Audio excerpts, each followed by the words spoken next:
Auzubillahi minash-shaytanir-rajim. Bismillahir-rahmanir-rahim.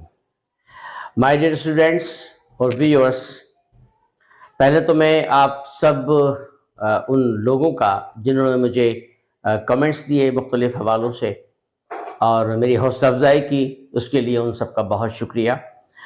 और कुछ लोगों ने मुझे यहाँ पर कहा कि उनको मेरा अंदाज़ भी पसंद आया, लेकिन मैं उनको गाहे बगाहे और फ़र्दन जवाब नहीं दे सकता। तो इस YouTube के हवाले से, इस चैनल के हवाले से मैं आप सबका शुक्रिया अदा करता हूँ। और ख़ासकर एक साहब गालिबन उनका इंडिया से ताल्लुक़ है, उन्होंने मुझसे कहा कि उन्हें हिंदी आती है और उर्दू नहीं आती, तो लिहाजा उन्हें मेरा अंदाज़ तो पसंद आया, लेकिन चूँकि मैं हिंदी में नहीं लिखता उन्हें प्रॉब्लम है। तो भाई मुझे हिंदी नहीं आती, तो ये है कि आप जो लेक्चर मेरा है जिसको आप समझते हो उसको आप हिंदी में डिक्टेट कर लिया करें और इस तरह से आपको आसानियाँ हासिल होंगी। अब हम अपने चैनल की तरफ आते हैं, अपनी क्लास की तरफ। आज का हमारा मौजू है फ्यूचर परफेक्ट कंटिन्यूस। ये फ्यूचर परफेक्ट कंटिन्यूस थोड़ा सा डिफरेंट है, डिफरेंट ऐसा नहीं है लेकिन बहरहाल डिफरेंट है। किस तरह है मैं आपको बताता हूँ। अब तक हमने ये कहा था कि प्रेजेंट परफेक्ट कंटिन्यूस में और पास्ट परफेक्ट कंटिन्यूस में बेतरतीब हमने ये कहा था, रिस्पेक्टिवली ये कहा था कि ऐसा जुमला जो जमाना माजी, हाल के माजी से शुरू हो, ताहाल जारी हो और उसमें वक्त का तायुन मौजूद हो या वक्त का इशारा हो, प्रेजेंट परफेक्ट कंटिन्यूस। और जिसमें काम पूरा हो गया हो और वक्त का तायुन मौजूद हो, वो पास्ट परफेक्ट कंटिन्यूस। ये चूंकि फ्यूचर की बात है, मुस्तकबिल की बात है, तो इसमें मेरे ख्याल से 3 ऑप्शन हैं। आप देखिए, हमने तारीफ लिखी कि ऐसा जुमला जिसमें पता चले कि सब्जेक्ट किसी काम को आने वाले वक्त में, नंबर 1, दूसरा आने वाले वक्त से, और तीसरा आने वाले वक्त तक कर रहा होगा। गोया इस एक जुमले के 3 स्टेप हैं, इस एक जुमले के 3 स्टेप हैं कि ऐसा जुमला जिसमें यह पता चले कि सब्जेक्ट किसी काम को आने वाले वक्त में कर रहा होगा, आने वाले वक्त से कर रहा होगा या आने वाले वक्त तक कर रहा होगा, तो ऐसे तमाम जुमलों को हम फ्यूचर परफेक्ट कंटिन्यूअस का जुमला कहते हैं। हमने ये 3 मिसालें आपकी पहचान के लिए लिखी कि मैं तुमको 9 बजे से पढ़ा रहा हूंगा, यानी पढ़ाने का अमल अभी शुरू नहीं हुआ भाई, पढ़ाने का अमल अभी शुरू नहीं हुआ। जब 9 बजेंगे तब पढ़ाना शुरू करेंगे। गोया सब्जेक्ट फ्यूचर में किसी काम को कर रहा होगा, अभी उसने नहीं किया। इसमें बता रहे हैं कि काम आने वाले वक्त से शुरू होगा, और आपको पता है कि अगर ये पता चले कि काम कब से शुरू हुआ तो हम अपने ग्रामर के एतबार से वहां पर सिंस इस्तेमाल करते हैं। इसमें देखें 9 बजे तक, अब इसमें यह पता चल रहा है कि सब्जेक्ट ने कब काम शुरू किया, इसका तो हमें इदराक नहीं, लेकिन यह जरूर पता चल रहा है कि सब्जेक्ट आने वाले वक्त में किस वक्त तक काम करेगा। गोया काम की आखिरी हद, काम की आखिरी लिमिट हमें बता रहा है, तो हम इसको यहां पर तक के लिए हम टिल इस्तेमाल करेंगे। और इस वाले में हमें दौरानिया बता रहा है। पुराना उसूल है कि अगर किसी काम का दौरानिया पता चले, उसका पीरियड पता चले, उसका वो ड्यूरेशन पता चले काम का, तो हम वहां पर फॉर इस्तेमाल करते हैं।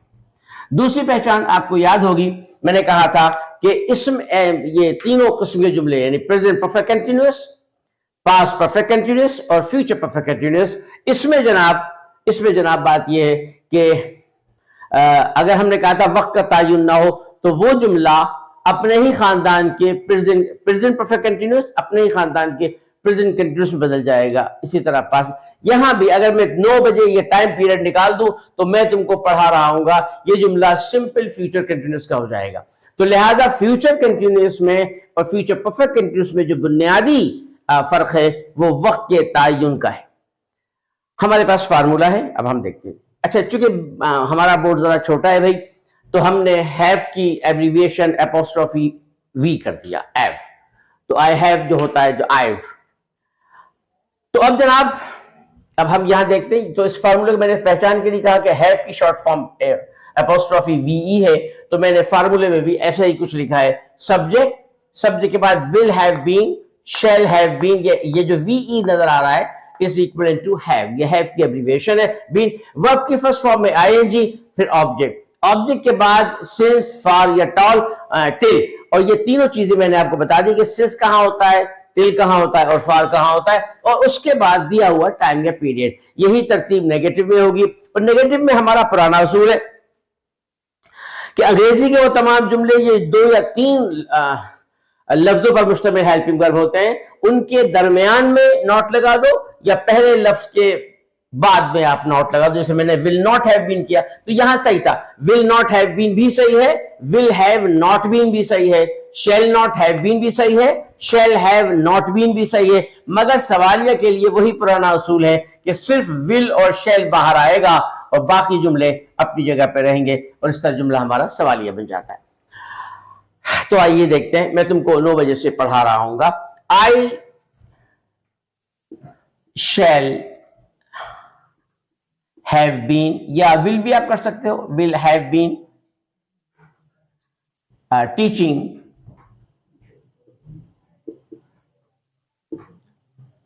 यू 9 बजे से, सिंस 9 o'clock। सिंस हमने इसलिए लिखा कि ये काम 9 बजे से शुरू हो रहा है, यानी आने वाले वक्त से शुरू हो रहा है। मैं तुमको 9 बजे तक पढ़ा रहा हूंगा। इसमें देखें, I shall have not been, I shall not have been भी सही है, I shall have not been भी सही है, बीन टीचिंग यू। मैं अक्सर एक ही जुमले की तरतीब रखता हूं ताकि आपको समझने में आसानी है। टीचिंग यू 9 बजे तक, आखिरी काम की हद है टिल 9 PM या 9 o'clock। और मैं तुमको 9 घंटे से पढ़ा रहा हूंगा तो यहां भी वही बनेगा कि आई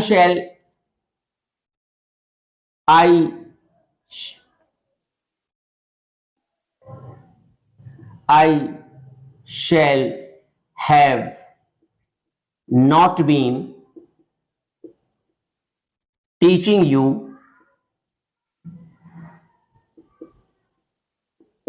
यू फॉर 9 hours।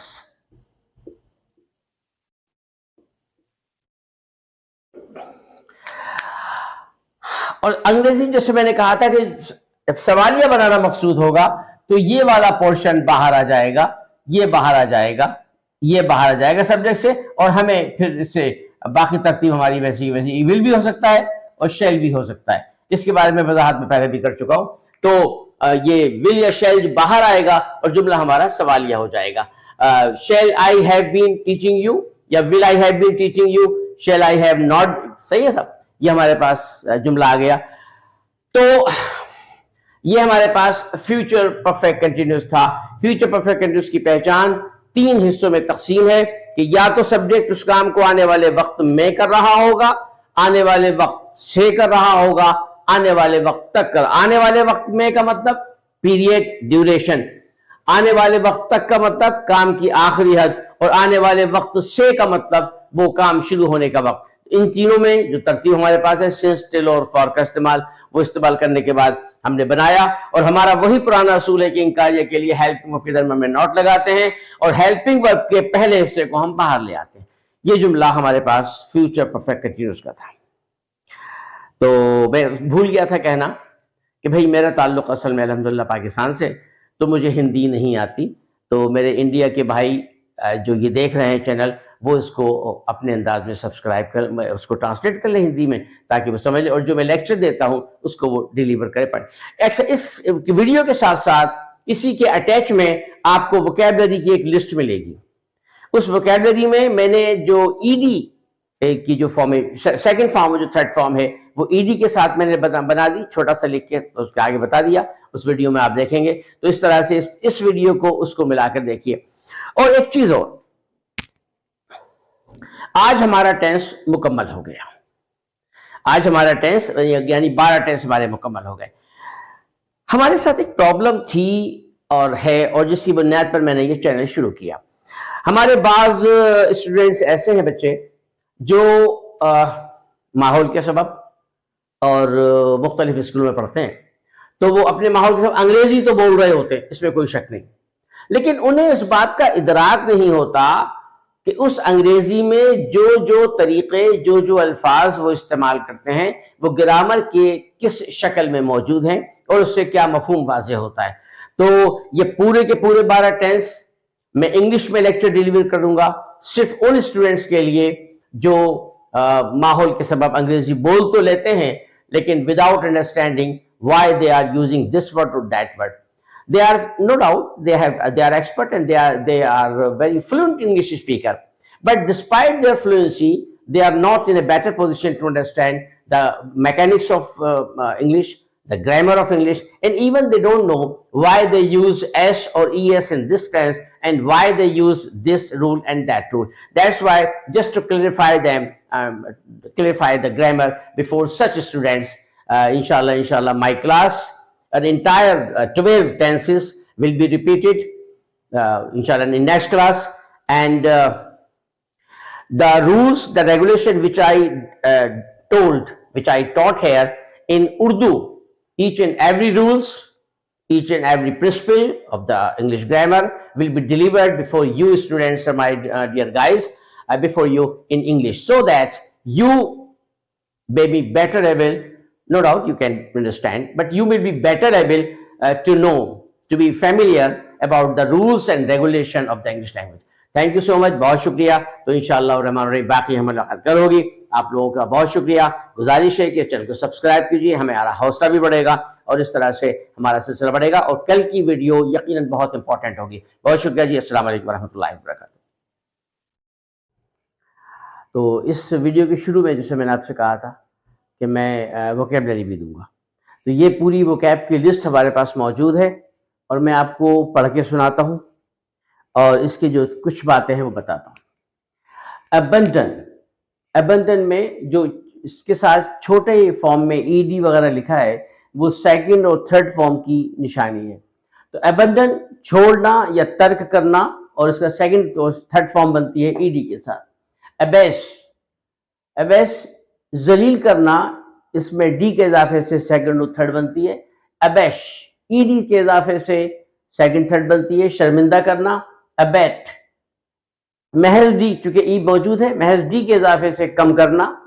एब्रीविएट महज डी के इजाफे से सेकंड और थर्ड फॉर्म और मुख्तसर करना।